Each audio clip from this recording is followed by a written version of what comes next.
Bonjour ou bonsoir, bienvenue sur TV5 Monde et sur la planète de l'excellence et de l'art de vivre. Culture, savoir-faire et fantaisie sont au menu de Nec Plus Ultra cette semaine. Voici le sommaire. Chez Régis Mathieu, l'automobile dans tout son lustre. La poésie des vers de l'artiste Shimon Crestani. Et visite d'une des plus belles pépites de Marrakech.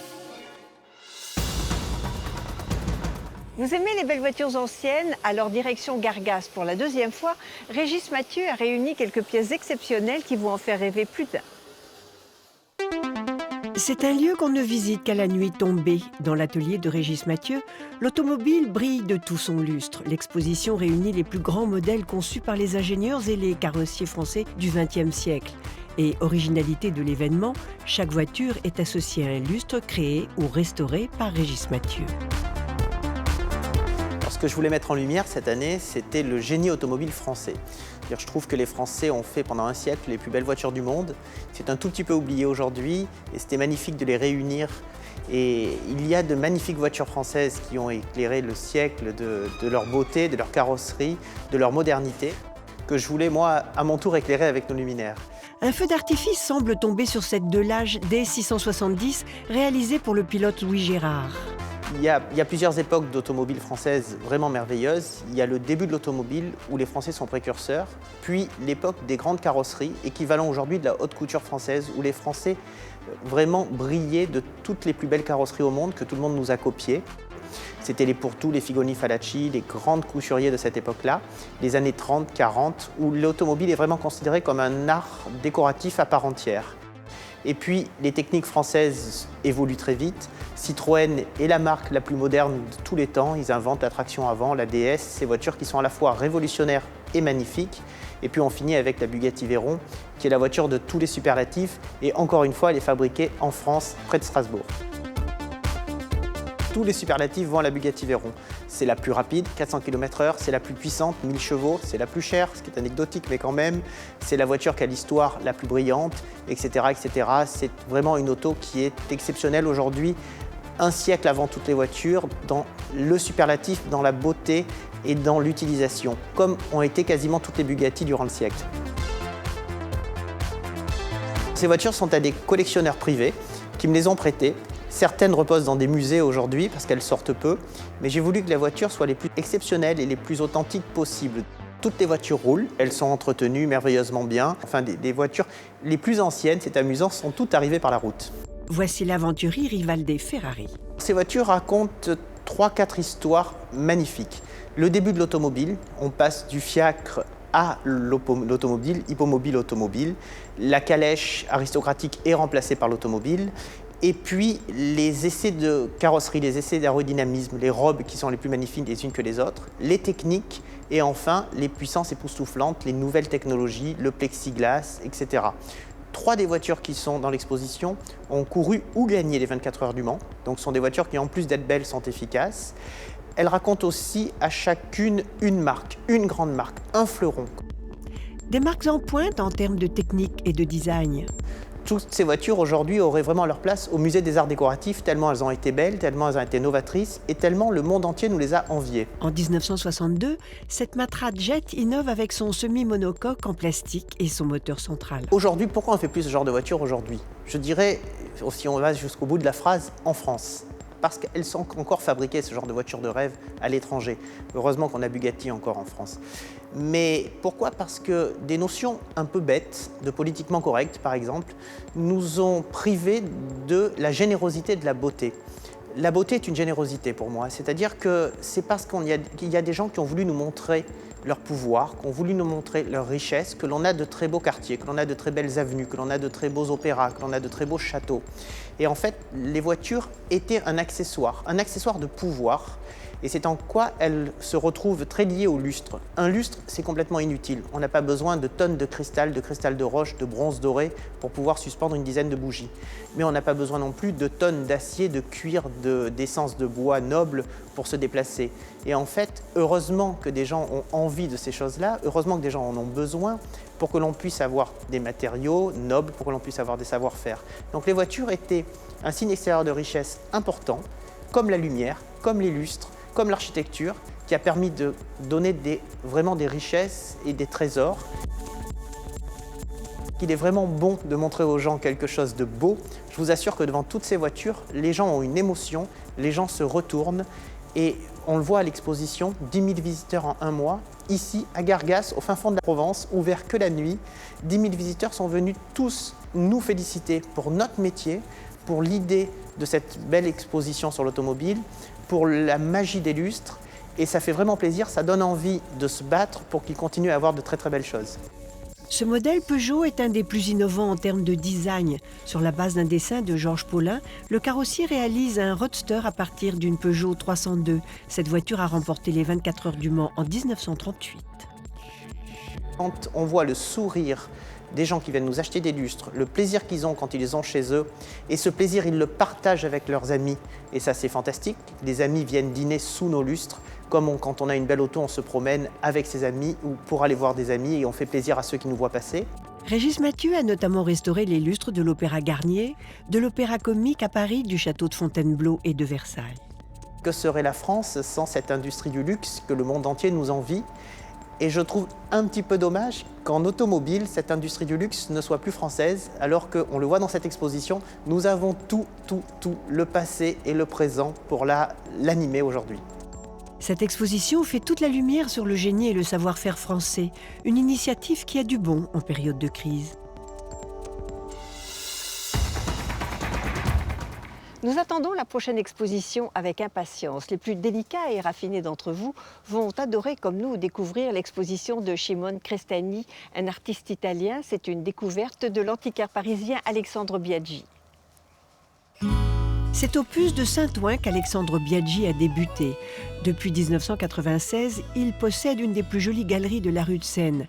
L'antiquaire présente les créations de décorateurs du XXe siècle et de designers contemporains. Son dernier coup de cœur, les poissons en verre d'un jeune Italien, Shimon Crestani. Je l'ai découvert complètement par hasard en me promenant à Milan chez un monsieur qui a une galerie, donc dans une galerie, qui avait fait une exposition de lui quelques mois avant et qui avait encore quelques pièces qui étaient comme ça dans une espèce d'arrière-boutique. Et j'ai été complètement séduit par ce que j'ai vu et je les ai achetées immédiatement.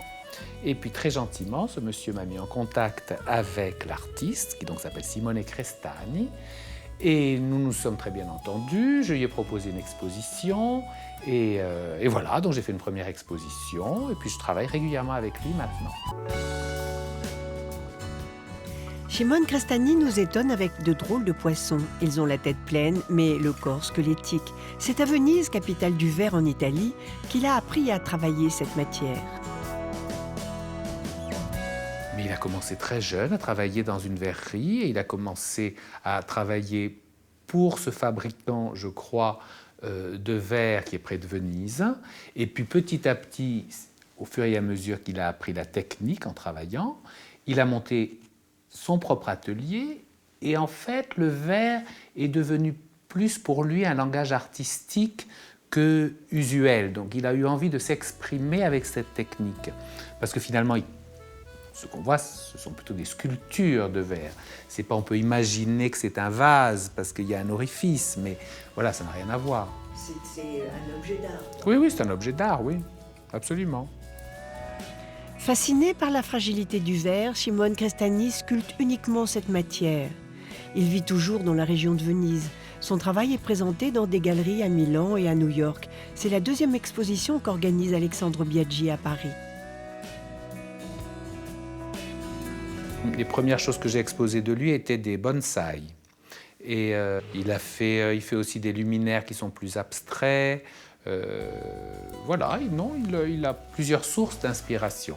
Là, c'est vrai que moi, j'ai fait ce choix de présenter des coraux et ces arêtes de poissons, mais qui était effectivement un peu homogène comme choix, mais il fait beaucoup d'autres choses. Ces poissons semblent être entre la vie et la mort. Ils nous interrogent sur la fragilité de l'existence. Poétiques, ces œuvres sont aussi de véritables tours de force techniques.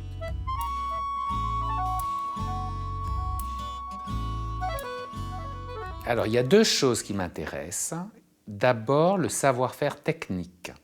parce que je trouve que de nos jours, il y a quand même beaucoup de choses qui se perdent au niveau de la technique, et quand on trouve un verrier comme ça merveilleux, eh bien c'est une grande chance, parce que vous regardez, on dirait qu'il travaille le verre comme de l'eau. Tout ça est d'une fluidité, il a une technique qui est inouïe, parce que vous savez que le verre, il y a des contraintes au niveau du refroidissement, donc il faut aller à une certaine vitesse. Si une chose refroidit trop d'un côté, ça casse. Enfin, donc moi je trouve ça merveilleux comme travail. Et l'autre chose, c'est ce que dégage l'esprit de son travail, qui est à la fois très naïf, hein, et à la fois assez profond, parce qu'il nous parle bien de choses assez mystérieuses. Tout son travail dégage une atmosphère très mystérieuse, je trouve. L'exposition est baptisée Les Poissons délicieux, comme s'il s'agissait des restes d'un festin. Ce sont des vanités contemporaines. Ces sculptures sont teintées d'humour et d'une certaine forme de naïveté.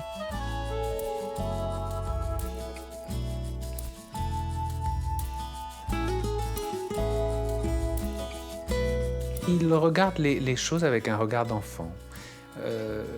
Il a ce physique et ce regard un peu émerveillé. Il a l'air de découvrir les choses comme ça. Enfin, il est jeune, une trentaine d'années, mais enfin bon, voilà, il a su garder cette émotion-là intacte. Et bon, c'est vrai que c'est ce regard qui fait souvent le regard d'un artiste. Les bonsaïs, les coraux, les poissons, la nature est pour Shimon Crestani une source inépuisable de beauté. Le verre ne fait que souligner sa fragilité.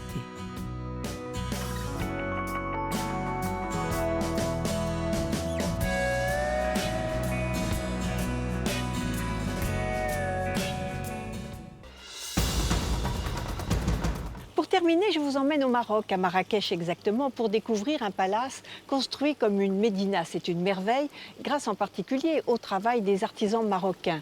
Et un honneur, car seules les caméras de NEC Plus Ultra ont eu le privilège de pouvoir entrer dans ce lieu d'exception. Visite. Un domaine de plus de 3,5 hectares cerné de remparts, 53 riads disposant de plusieurs chambres, le Royal Mansour a été imaginé comme une médina traditionnelle. Il renoue avec l'essence même de Marrakech. Ouvert en 2010, le palace est un hommage à l'art de vivre marocain. On a souhaité me voir ouvrir l'hôtel Royal Mansour à Marrakech et j'ai accepté bien volontiers. Donc nous avons là ouvert un hôtel qui était très particulier, non seulement du fait de sa beauté, de l'investissement énorme qui est représenté, mais aussi il devait représenter une nouvelle démarche touristique à Marrakech pour un hôtel cher. Notre souhait étant non seulement d'être l'hôtel du Maroc, bien évidemment, mais aussi de devenir un hôtel qui s'approcherait des grands mythiques du monde entier. C'est notre souhait. Faire de ce palace la pépite du Maroc, c'est l'objectif. L'hôtel n'est qu'à 5 minutes à pied de la célèbre place Jemaa El Fna.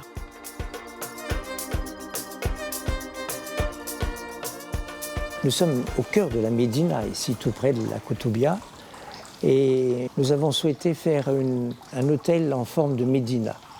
C'est-à-dire que nous n'avons pas de couloir classique comme dans les hôtels, mais pour aller trouver sa suite, on marche dans des petites ruelles qui représentent une médina. Donc ça a déjà un certain charme.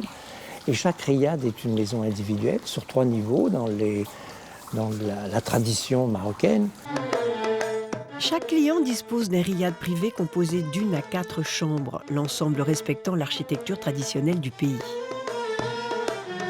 En bas, on trouve, selon la grandeur du riad, on trouve en tout cas toujours un salon, quelquefois une salle à manger. Chaque riad présente un caractère distinct, tout a été fait sur mesure par les meilleurs artisans du royaume.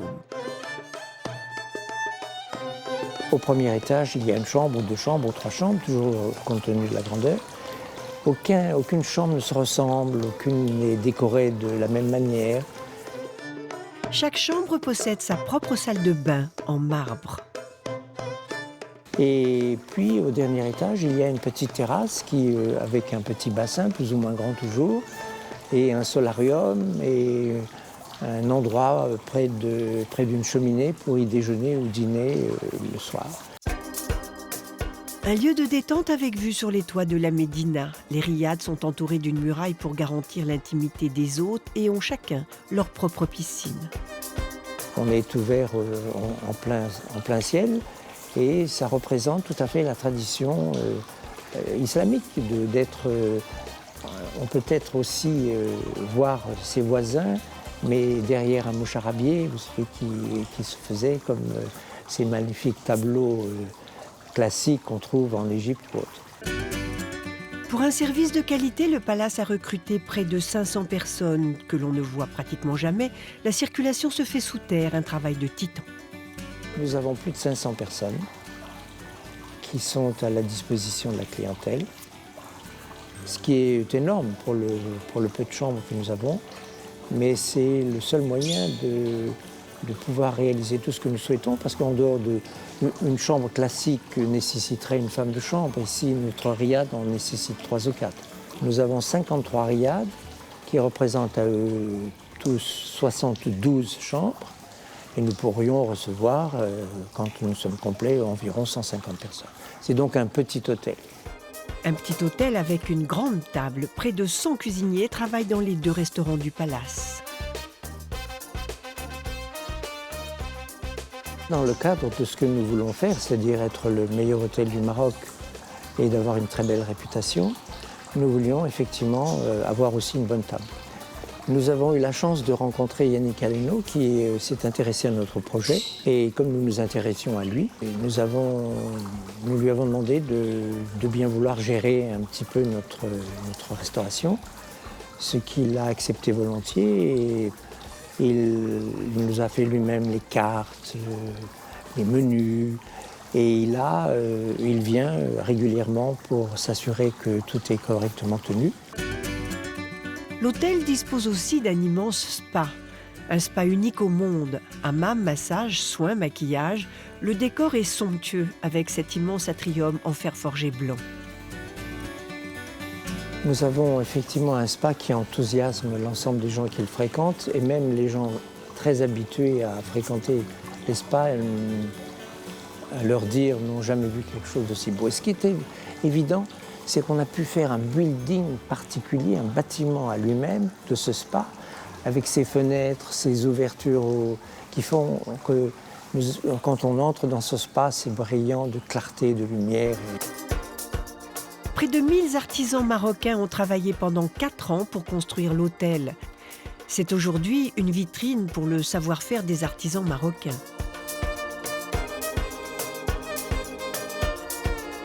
Je crois que la tradition est un maître mot dans cet hôtel. Et le meilleur sentiment que je puisse reconnaître en dirigeant cet hôtel, c'est d'avoir la possibilité de faire perdurer cette tradition qui est à la fois extrêmement raffinée, mais à la fois simple et à la fois humble. Et je crois que c'est ce que nous essayons de passer à notre personnel, de façon à mettre cette clientèle que nous recevons dans un climat de grandeur, mais simple, où on peut se sentir à la maison. Un lieu d'exception pour une expérience mémorable. C'est beau, c'est même très beau, mais évidemment réservé à quelques privilégiés. Merci de votre fidélité. Merci à l'hôtel Yatza de nous avoir accueillis. Je vous retrouve la semaine prochaine. Au revoir.